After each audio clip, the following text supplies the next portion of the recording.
Hi and welcome back to Dawn of the Zeds. We're into turn 4. Now, for our next Dawn of Zeds event card, we have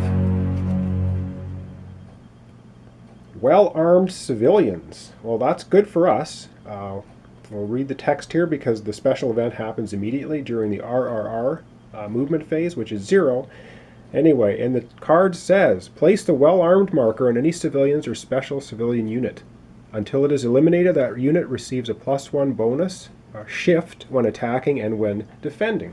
So we'll find the well-armed token, which is this one here. And what it means is I can place this on a civilian unit, and that unit will always get a +1 bonus shift when being attacked or attacking. I think I'm going to place them on the town center 3 unit. It's pretty strong. It hasn't had any casualties yet. Other units outlying are all casualties, so I think we'll do that. Now let's look at the rest of the card. Is there going to be an outbreak? No. That's good.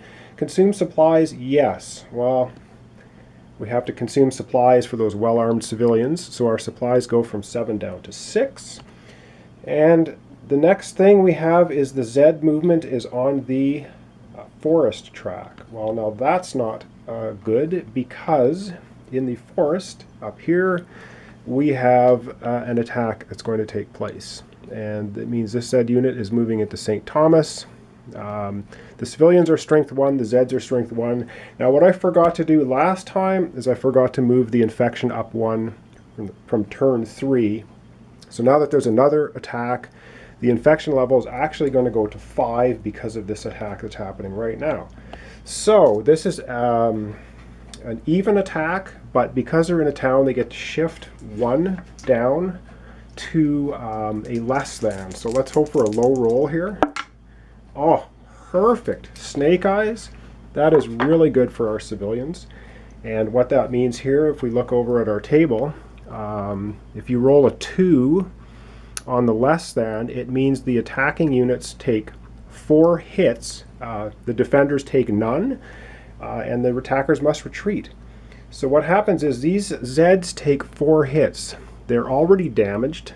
They take 1, 2, and that totally eliminates them. So they go back into the little zombie bag, and the town has held off perfectly and has destroyed that complete Zed unit. Now the next thing we have is we have 3 actions to take, which is good for us. So the first thing we'll do is, as usual, we'll have Mike Hunt, the pushy town sheriff, will tell these civilians this time to go do some foraging. Come on, find something, guys. And that's a 5. So they do, in fact, find 1 set of supplies in the town. So our supplies go back to 7.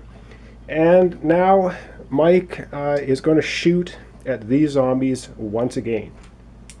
So we're going to consult the shooting table. Mike's strength is 5, so we're going to shift 1 down because he's 2 spaces away to 4. So let's see what he gets for his shot. Nice high number. Okay, it's a 6. I think that's what we had last time. So a 6 on the 4 damages these Zed units once more, so they're going to go to 2 hits from 1 hit. So again, and our ammunition must go down 1 because Mike has fired his rifle. We have 2 more actions left. We will continue to do the Pickles foraging and see if he can get. So he gets a 6 and a 5. So we get to pick one of those. I think we're going to pick the 6, which will give us an ammunition. So I think Mike Hunt Sheriff will go back to 4 ammo. Is going to be shooting a lot of zombies. We have 1 more action left, and I think what I'm going to do is I'm going to spend 2 supplies, and I'm going to have the special agent Wright up here on the farm, and she's going to build a barricade at the farm. And what that's going to give us is a 2 shift for defense, because it's looking like things will get ugly up here, as I'm sure they will. And that is basically the end of turn 4. Join us next time for turn 5.